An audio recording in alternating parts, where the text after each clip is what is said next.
So నేను నా previous వీడియోలో శివాజీ గారు చేసిన కామెంట్స్ మీద నా ఒపీనియన్ ఆల్రెడీ చెప్పడం జరిగింది. సో ఆ వీడియో అయితే నా ఛానల్లో ఉంటుంది. ఈ వీడియోలో కంప్లీట్గా నా అన్వేషణ అన్న చేసిన కామెంట్స్ మీద మాత్రమే ఉంటుంది. చాలా పెద్ద తప్పు చేసావన్న నువ్వైతే మాత్రం.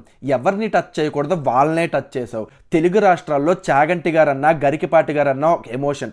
అట్లాంటి నువ్వు ఈశ్వరుడు నోరిచ్చాడు కదా అని చెప్పేసి నోటుకొచ్చిన మాటలల్లో అన్నావన్న. గరికిపాటి గారికి ఉన్న నాలెడ్జ్లో ఆఫ్ నాలెడ్జ్ అన్న నీకు ఉందనుకుంటున్నావా అన్న? నువ్వు నాకు అర్థం కాలేదు. వాళ్ళ నుంచి ఎంతో మంది ఇన్స్పైర్ అయ్యారు. వాళ్ళు చెప్పిన మంచి మాటలు ఈరోజు ప్రతి ఒక్కరు డైలీ లైఫ్లో అప్లై చేసుకుంటున్నారు. అట్లాంటి అతను ఒక ఇష్యూ మీద తనకున్న ఒక ఒపీనియన్ సజెషన్ రూపంలో చెప్తే దానికి నువ్వు నోటుకొచ్చిన మాటలల్లా అనేస్తావన్నా. ఇఫ్ ఇన్ కేస్ నీకు అది నచ్చకపోతే, సార్ మీరు ఎలా మాట్లాడడం తప్పు సార్ అని చెప్పాలి తప్పితే నోటికి ఏ మాట వస్తే అదే.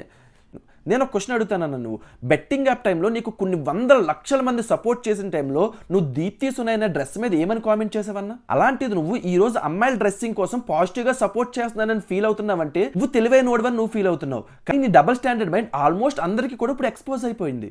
అసలు నీకు హిస్టరీ తెలుసా అన్న? అసలు నువ్వేమని కామెంట్ చేస్తున్నావు? సీతాదేవి మీద, ద్రౌపది మీద అత్యాచారం జరిగిందని నువ్వు కామెంట్ చేస్తున్నావు. సీతాదేవి మీద ఆలోచన వచ్చేందుకు రావణ వధ అని మహాయుద్ధం జరిగింది, అలా ఆలోచించినోడు చనిపోయాడు. అలాగే ద్రౌపదిని అవమానించినందుకు కురుక్షేత్రం లాంటి మహాయుద్ధం జరిగింది, అవమానించిన ప్రతి ఒక్కరు కూడా చనిపోవడం జరిగింది. మన పురాణాలు ఆడవాళ్ళకి ఇచ్చే రెస్పెక్ట్ ఇది. ఫస్ట్ నువ్వు అది తెలుసుకుని మాట్లాడన్నా. అండ్ గైస్, మీరు ఆ వీడియోస్ చూసారో లేదో నాకు తెలియదు. నేను ఇక్కడైతే డిస్ప్లే చేయలేను, బికాస్ నాకు చాలా చిన్న ఛానల్. పెట్టానంటే నాకు రిపోర్ట్స్ పడే ఛాన్సెస్ ఉంటాయి. ఏమంటున్నావు అన్న? 60,000 మంది ఆడపిల్లల మీద అత్యాచారం ఇండియాలో జరిగితే చేసిందంతా హిందూసేనా? అసలు నీకు తెలిసే మాట్లాడుతున్నావా, తెలియకంటా మాట్లాడుతున్నావా? నాకు అర్థం కాలేదు.